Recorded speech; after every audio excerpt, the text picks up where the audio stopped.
If you know me at all, you know that I love destruction and shenanigans in my video games, so of course, the Battlefield series is near and dear to my heart. When EA decided to sponsor a top 10 dedicated to Battlefield 1, I was like, I'm on board. So I've only had the game for a couple of days, but I wanted to show you guys the destruction and chaos that I've been a part of so far. So hey, I'm Nervous Nick for ScrewAttack's Top 10 Battlefield 1 Moments. Number 10.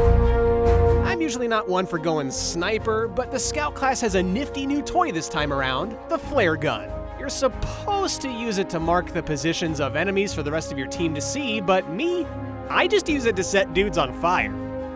Sometimes it's the simple things.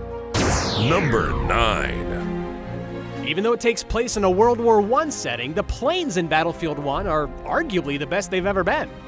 At least if you're in it for the shenanigans like I am. With the ability to take to the skies with your friends flying with you, you can always have somebody watching your six. Or depending on who's piloting, somebody to bail on you at the last second and leave you to an explosive death. Number 8. Battlefield's always primarily been about one team versus another, but everybody seems to forget about that third faction, the environment.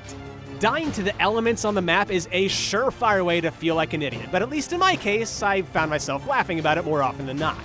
Like this one time when a sniper almost killed me, so I tried to take refuge in the burning remains of a house, and then I touched a small little fire and immediately got incinerated. Or this other time when I got caught in some barbed wire and nearly ripped myself to shreds. And by the time I got free, I had like 11 health left, which was just enough to attempt one more jump. Or so I thought. But hey, technically I still made it over, I guess. Number 7. This one legitimately surprised me.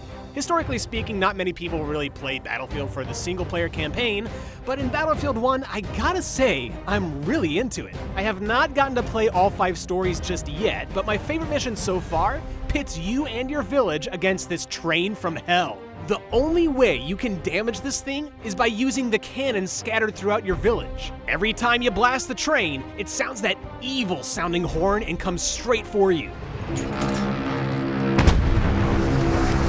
Between the train's mortars, enemy infantry, airplanes bombing you, and that musical score kicking in, this is, honest to God, one of the most intense Battlefield 1 moments I've had yet. Number 6.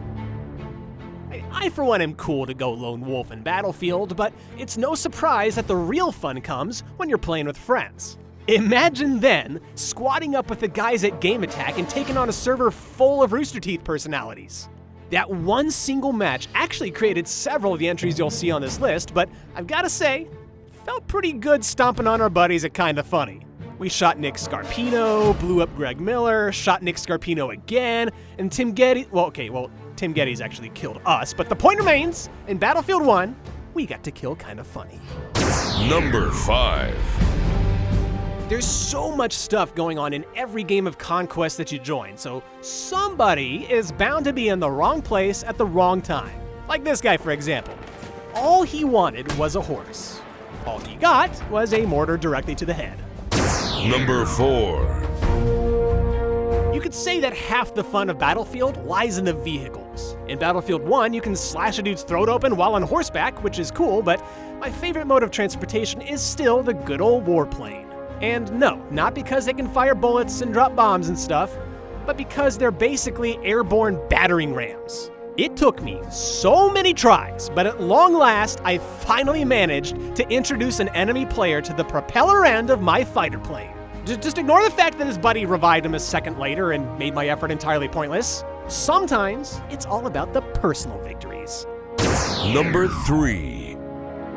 It goes without saying that blowing things up is one of the great hallmarks of any Battlefield game. But Battlefield 1 gives us what might be the best destruction moment in the series to date. Enter the Behemoth, a massive zeppelin that players actually get to control. Now, naturally, DICE wouldn't just throw in a giant balloon full of combustible gas without letting the other team work together to give it its rightful demise. It's coming down! Oh my gosh! Woo! Wow! Dude, that's, oh my god! What? Oh! My god! That's like right in front of me! Oh man, that was a big explosion. I'll just say this, it is glorious. every single time. Number 2. I get the feeling that I'm like most Battlefield players in that I don't really use boats all that much. But I gave them a shot in Battlefield 1, and I may never use them ever again. No, not because they're not helpful, but just because I want to end my boating career on a high note. Okay, so get this. I was making my way back to land on Foul Fortress when what to my wondering eyes should appear but a golden opportunity. I took it. I took that opportunity almost as hard as this guy took a boat to the face. I can see my house from here! It's number 1. I don't know what it is, but there's just something so satisfyingly trolly about killing somebody with dynamite. Sometimes I'll even go whole games trying to use nothing but remote explosives just because I get such a kick out of it. But one of my favorite uses of dynamite can actually be really helpful. You go into rush mode, rig a telegraph post to blow, throw down a bit of dynamite just for extra insurance, then go sit in the corner and wait for your prey.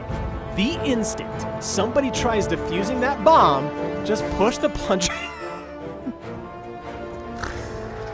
Oh my gosh, that will never not be funny to me. Thanks for watching, and thank you again to EA for sponsoring this video. If you want to check out Battlefield 1 for yourself, look for it in stores on PC, Xbox One, and PS4, or just check the link in the description. Thanks for watching, we'll see you next time.